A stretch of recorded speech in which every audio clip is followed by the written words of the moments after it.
네, 첫 번째 드림스탁 나우 시간입니다. AI 대장주인 엔비디아의 화력이 전 세계적으로 지금 나타나고 있습니다. 엔비디아가 전망치를 뛰어넘는 실적을 발표하자 3대 대륙의 주가 지수는 사상 최고치를 기록했습니다. 미국을 비롯해서 유럽과 일본의 주요 주가 지수 또한 역사적인 고점을 뚫고 있는데요.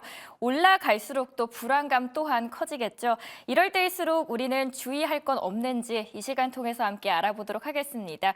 오늘은 아테나 자산관리자문 이민우 대표 함께합니다. 대표님 안녕하세요. 안녕하십니까. 엔비디아 실적에 대한 뜨거운 반응들이 이어지고 있습니다. 다른 시장까지도 이게 영향력이 풍기고 있는데 어제도 3대 지수가 모두 빨갛게 솟아올랐더라고요. 네, 그렇습니다. 뭐 빨갛게 솟아오른 정도가 아니고 기록을 세웠죠. S&P 500, 그리고 나스닥 100, 그리고 나스닥 그 다우존스 지수 전부 다 이제 최고점을 기록을 했는데 이 표 한번 보시면 이게 이제 얼마나 많이 올랐는지 뭐 확인을 하실 수 있겠습니다. 뭐 숫자로 보면 이제 모든 게 다 확인이 된다 이렇게 볼 수가 있겠는데 이게 보시면 이게 S&P 500도 5천이 훌쩍 넘었고 나스닥 100도 18,000 그리고 다우존스 지수도 39,000이 넘었습니다. 이걸 보면 그 이제 엔비디아 하면 이제 우리 박지원 앵커님처럼 이제 블루칩이잖아요. 예, 새 시대의 블루칩이라고 할 수가 있는데 또 그 엔비디아 이제 이번 주 중에 주가가 살짝 눌렸을 때 뭐 매수를 하셨다고. 맞습니다. 예, 아주 발빠르고 부지런하게 보통 그 정도 되면 뭐 관망을 좀 해보자 이렇게 할 텐데 역시 방송하시면서 있었던 거를 그대로 실행하시는 거 보고 역시 부지런하다 이런 생각이 들었습니다. 인사이트를 여기서 배웠습니다. 감사합니다. 근데 이제 실제로 그 엔비디아 실적 발표 전에 사실은 이제 굉장히 불안해했어요. 시장 굉장히 맞아요. 불안해하고 긴장감이 가득한 모습이었는데 이게 숫자가 나오고 나서 역시 이제 엔비디아 실적 그 실망시키지 않았다. 뭐 이런 것도 좀 있고 굉장히 많은 밈들이 그 이제 인터넷에 돌아다녔었는데 사실 뭐 매그니피센트 세븐이나 뭐 다른 그 빅테크의 그 10대 종목들이 전부 다 굉장히 불안한 모습을 좀 보였습니다. 만약에 여기서 엔비디아가 미스를 했으면 나머지 종목들도 다 무너지는 그런 분위기였는데 사실 이렇게 좋은 실적을 내면서 압도적으로 뭐 그 예상치도 굉장히 좋은 그 가이던스도 내면서 시장 분위기를 완전히 반전했다 이렇게 좀 볼 수 있겠죠. 뭐 이런 거 두고 뭐 인터넷에 쓰는 말로 엔비디아가 하드 캐리했다. 뭐 이렇게 얘기를 하는데 이게 진짜 완전히 AI 시대로 접어들고 있구나 이런 체감을 좀 할 수가 있었죠. 네, 엔비디아의 그 이름처럼 인비디아라는 라틴 말에서 I를 뺀 뜻이라는 모두가 부러워한다라는 뜻에서 빼온 건데요. 회사도 좀 이름을 따라가나 봅니다. 모두가 부러워할 만한 주가 상승세를 계속해서 이어내고 있는 엔비디아의 모습들 계속해서 더 상승을 할지도 궁금하거든요. 예. 저희 코너 후반에 조금 더 자세하게 여쭤보도록 하겠고요. 엔비디아뿐만 아니라 뭐 AMD나 다른 종목들의 흐름은 어땠습니까? 예, 사실 뭐 그 엔비디아가 이렇게 많이 올라온 걸 보고 그 이제 뭐 인공지능과 관련된 AI와 관련된 반도체를 새로 개발하겠다고 계획을 갖고 있거나 이미 발표했던 회사들도 같이 이제 그런 훈풍을 맞아서 이제 좋은 모습을 좀 보였습니다. 엔비디아가 어저께 16% 장중에 16% 오르고 장이 끝나고 나서도 더 오르는 그런 모습을 보였는데 이게 이제 뭐 이 하루 동안 오른 이 폭이 2,770억 달러인데 이제 메타가 그 전에 하루 동안 올랐던 1,970억 달러를 넘어서는 그런 기록이었는데 이게 하루 동안 오른 걸로는 얼마나 크게 올랐냐면 이게 코카콜라 시총 그러니까 2,650억 달러보다 더 많이 오른 겁니다. 이게 굉장히 크게 오른 거죠. 오른 폭만 그 오른폭 하나가 뭐 코카콜라 시총 전체 시총보다 더 크니까.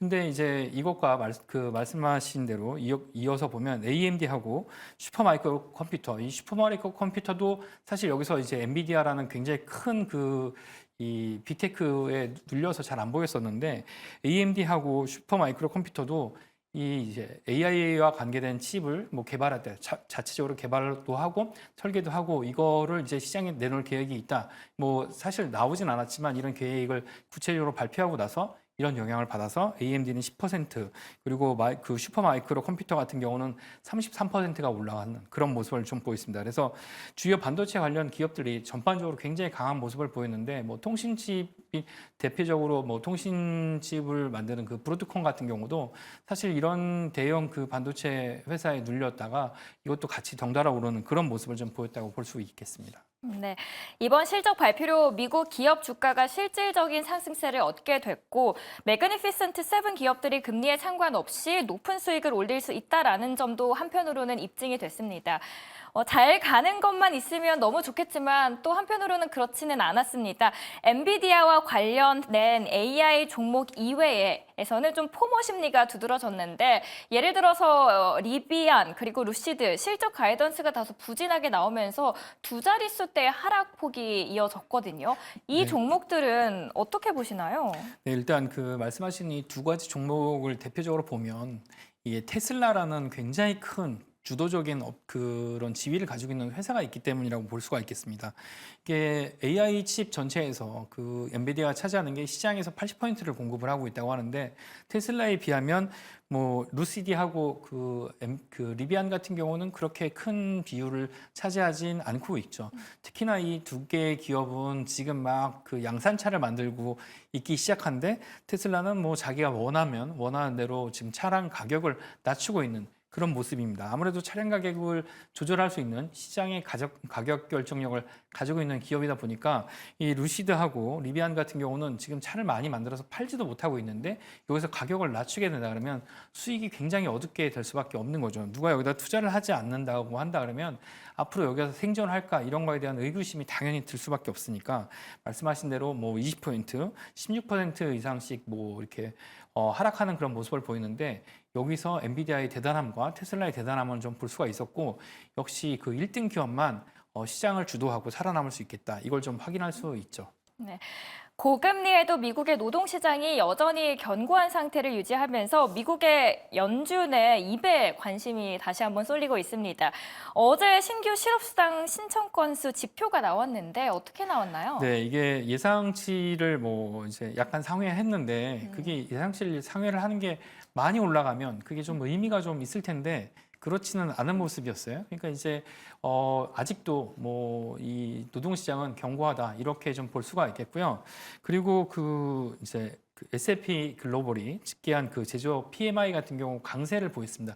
이건 노동 현장에서 아직도 지금 이제 실제로 생산 현장에서 굉장히 경기가 좋다 뭐 이런 모습을 좀 볼 수가 있는 건데 그렇다 보니까 아무래도 연준 의원들 같은 경우는 조기 금리 인하 뭐 우리가 3월로 예상했다가 그게 이제 5월로 가다가 이제 상반기에 되냐 안 되냐 이렇게까지 얘기가 나오고 있는데 이건 굉장히 부정적으로는 그렇게 보고 있다. 이런 얘기가 좀 나오고 있으니까 아무래도 이게 뭐 전체 시장에서는 이런 통화 정책이나 이런 분위기가 뭐 시장을 도와주지는 않고 있다 이렇게 볼 수가 있겠습니다.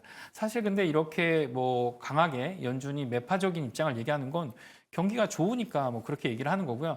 여기서 만약에 조금만 금리를 낮추게 된다 그러면 금리 조금만 낮추면 이게 다시 과열 국면으로 갈 것이다. 이런 뭐 어떤 두려움이 좀 있겠죠. 그리고 또 지금까지 풀어놓은 돈이 너무나 많기 때문에 지금 유동성을 흡수해야 되는 입장이다. 이렇게 좀 볼 수가 있겠습니다.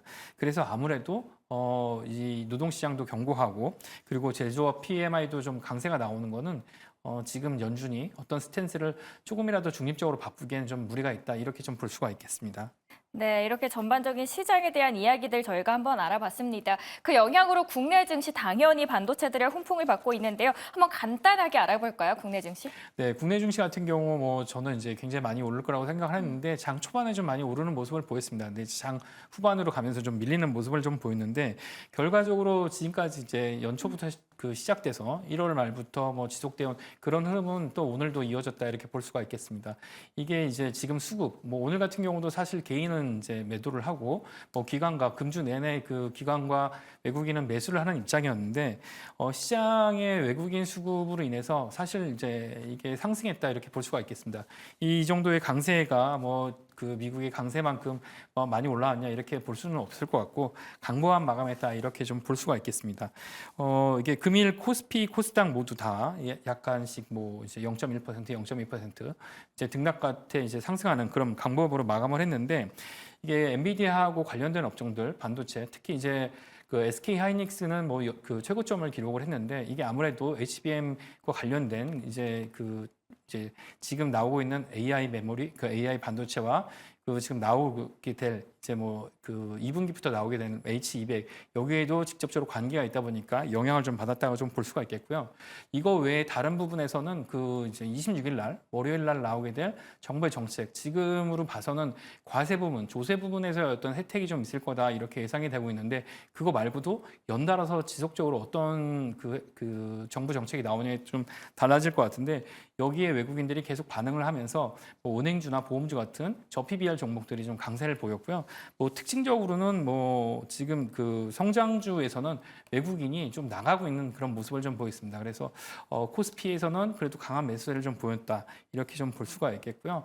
단지 뭐 이슈로 봤을 때는 뭐 그 하이닉스가 뭐 엔비디아의 영향을 좀 받았고 뭐 알테오젠 같은 경우가 머크의 뭐 영향을 좀 받았고 그리고 유비케어 같은 경우가 지금 이거는 해결이 될지는 사실 잘 모르겠습니다. 저는 이 회사나 아니면 이 이슈가 장기적으로 계속 뭐 끌고 갈 거라고 보지는 않겠지만 이게 그 지금 뭐 이런 그 이 의사 그 신규 의사 정원, 의대 정원과 관련돼서 어떤 그 의료 대란과 연관이 있는 부분에서의 어떤 급등세 이런 걸 좀 보이고 있는 그런 이슈의 영향을 좀 받았고요.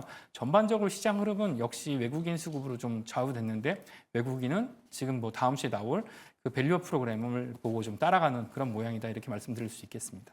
네.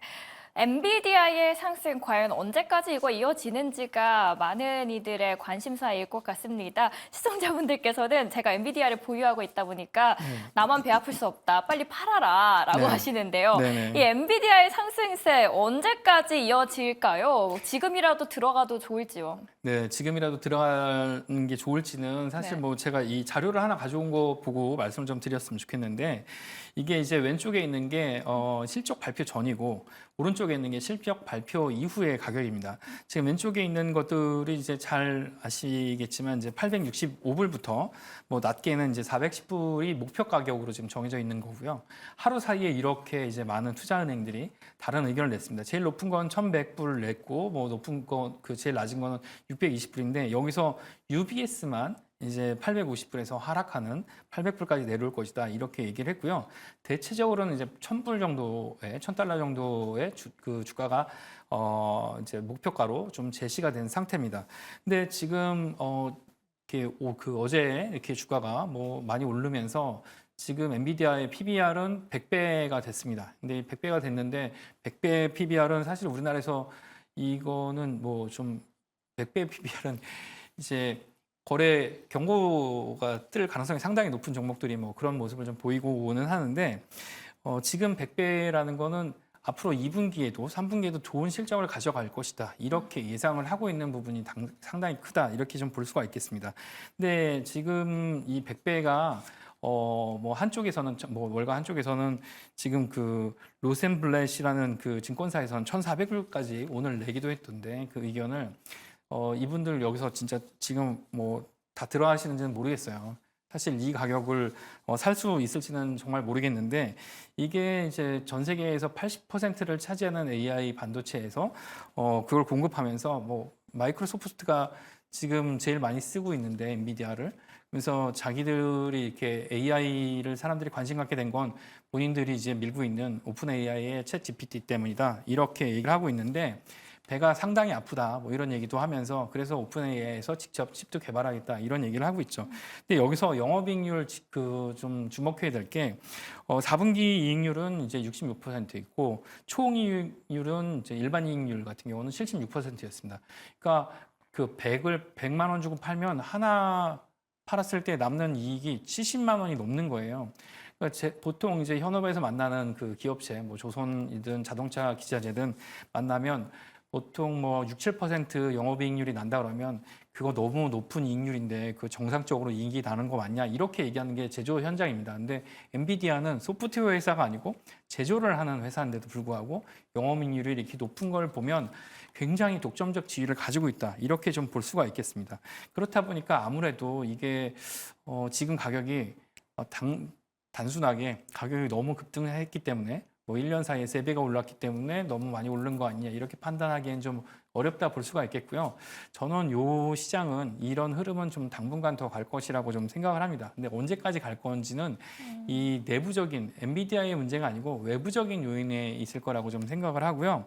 뭐 내부적으로 봤을 때 지금 엔비디아 실적을 봤을 때 지금 여기 보시는 것처럼 이 매출과 그리고 주당 순이익 그리고 데이터 센터에서 들어왔던 그 매출마저 그리고 또 게이밍 같은 경우는 이제 그렇게 크게 늘지 않았죠. 사실 게이밍이 이제 고향이라고 할 수 있는데 이만큼 성장했다는 것도 좀 확인이 되고 그리고 데이터 센터에서 얼마나 수익이 늘었는지를 보면 이 다음 표에 보시면 가운데 부분에 옅은 초록색이 데이터 부분이 차지하고 있는 건데 이게 작년부터 해가 가면 갈수록 엄청 더 늘어나기 시작하는 모습을 보입니다. 그래서 올해 하반기쯤 되면 이 추세대로 가면 지금보다 더 큰 시장 점유율, 더 큰 매출을 가져가기 때문에 지금 가지고 있는 이 주가는 더 상승할 가능성이 좀 있다 이렇게 볼 수가 있겠습니다.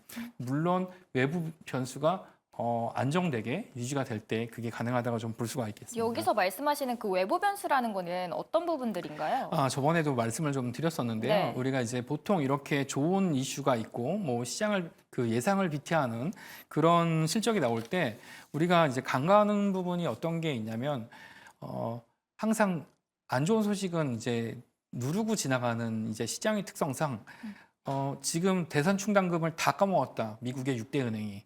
이제 곧 올해 안에 다 까먹고 그걸로는 모자랄 것이다. 그 연체율이 2배나 올라갔다.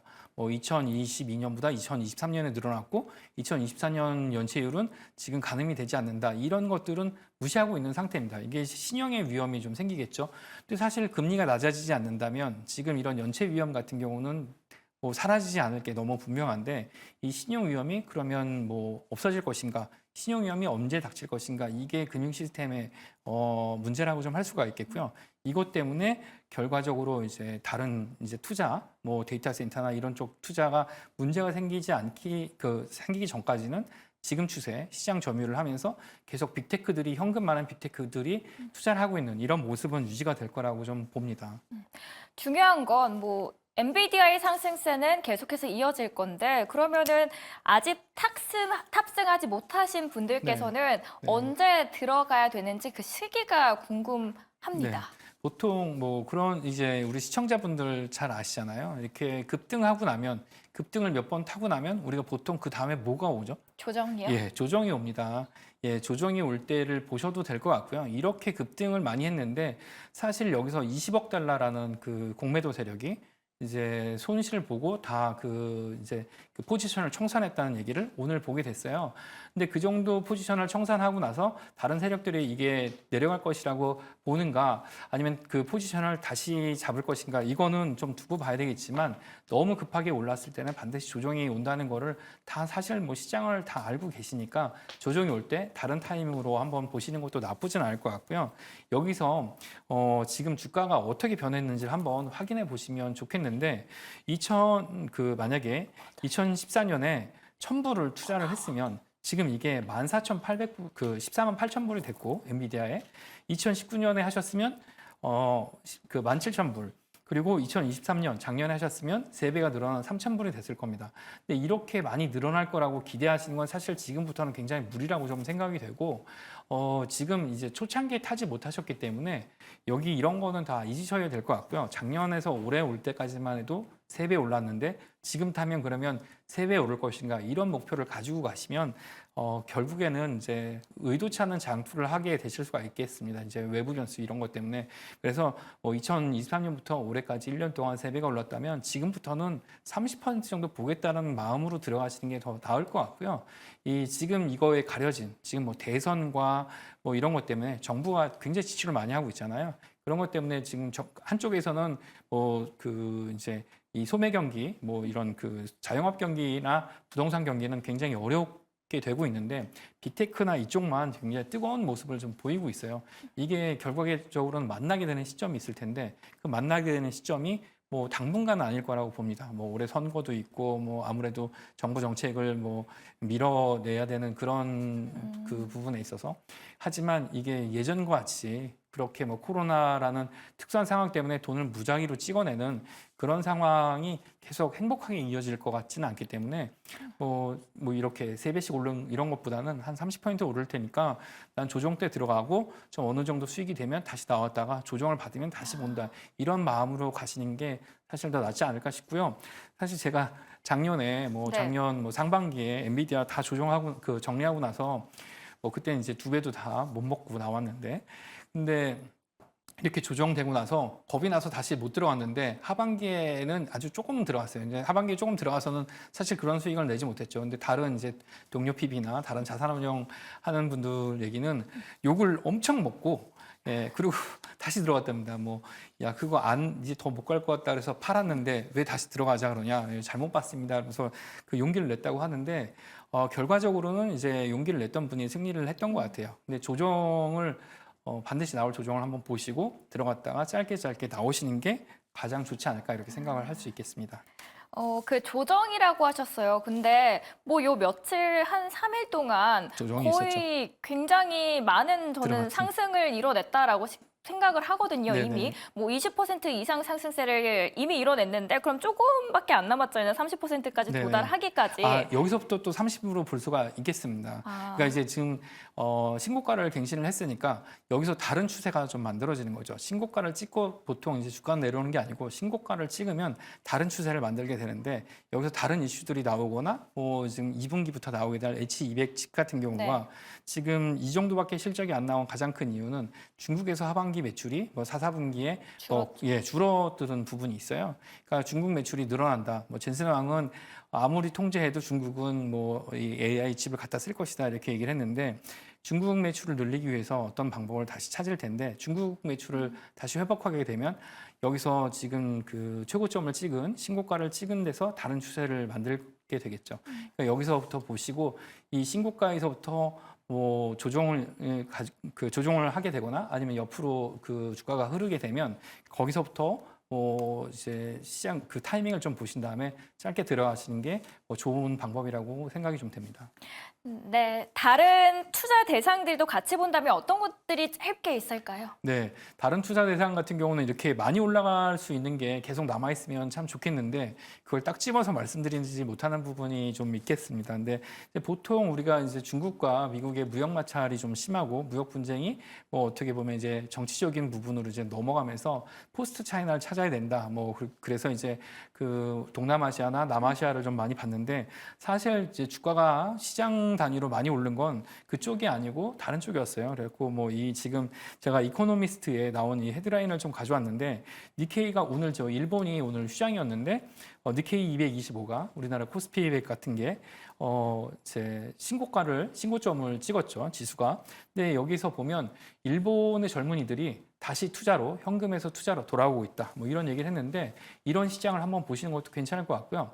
전기차와 지금 이 데이터 센터가 가져가는 그 소모하는 전기량이 엄청나다고 하는데 그것 때문에 지금 그 원자력 발전에 대한 수요도 계속 늘어나고 있어서 우라늄 강석의 가격이 올라가고 있습니다. 그 부분과 함께 그리고 전력 공급 회사 넥스트라 같은 회사들 또 한번 눈여겨보시는 게 좋겠습니다. 네, 엔비디아뿐만 아니라 엔비디아의 외에도 다른 투자 대상들도 있다는 점도 한 번쯤 참고하시면 좋을 것 같습니다. 오늘 함께해 주신 대표님 이만 보내드리도록 하겠습니다. 오늘도 잘 들었습니다. 감사합니다.